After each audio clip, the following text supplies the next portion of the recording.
this question, how strong are you?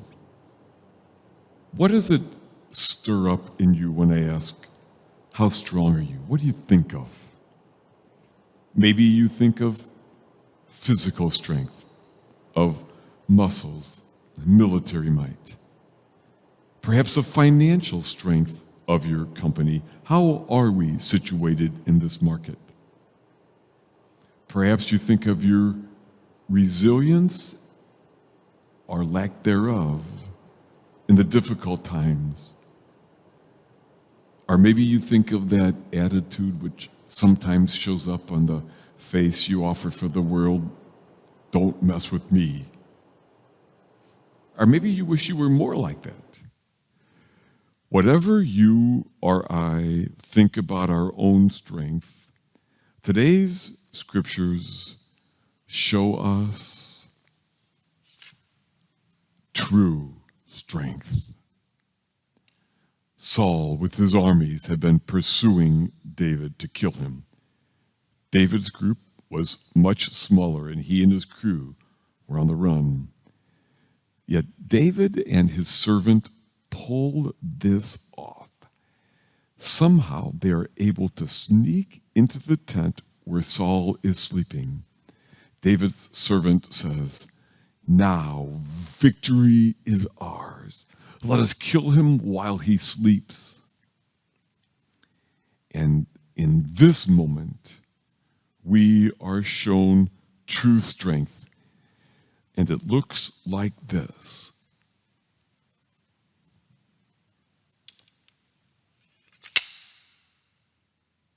David says, "No, I will not." My friends, that is true strength. Much of the world in which we live would call that folly, a display of weakness. Jesus would call it strength, true strength, because it's his way and the path to life. Today, Jesus proclaims an approach to life that is foundational to the amazing kingdom he wants us to live. Love your enemies and do good for them. Bless those who curse you. Forgive. Do not judge. Yet his words are just so different than what we hear most of the time these days, what seems to be the very air we breathe. Love your enemies and forgive them? Are you kidding? Bless those who curse you? How quaint. Forgive? The heck I will. Do not judge? Good luck with that. But that is the message of Jesus. And it matters very much to him what you and I think about this message. So what do you think?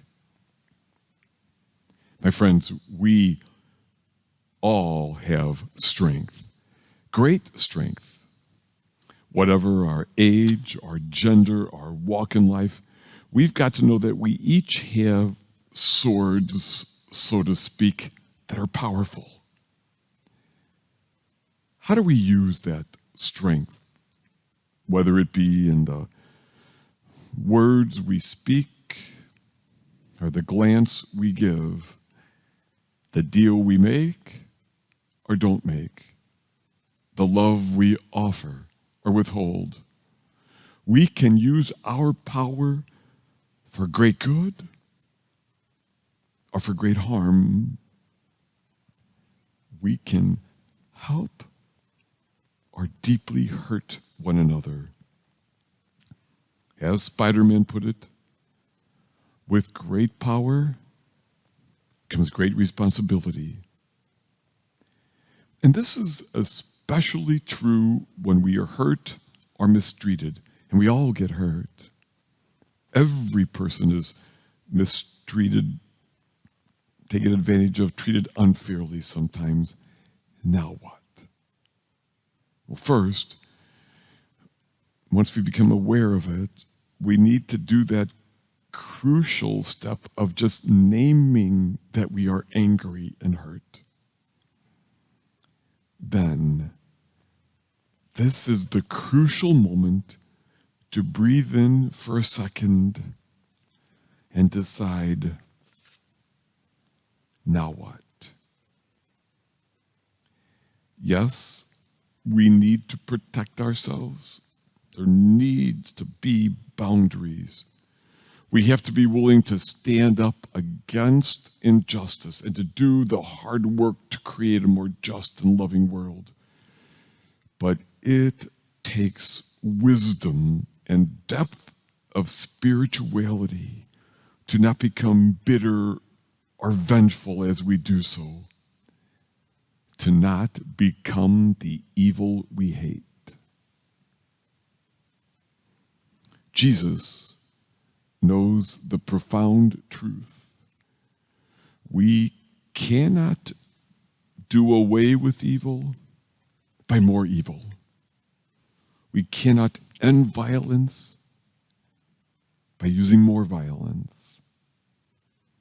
And the only way to break the chain is to absorb the pain within by the help of God, to find that place of mercy in us, the very mercy of God which is in us, as we go to that place within where we are both ourselves and more than ourselves.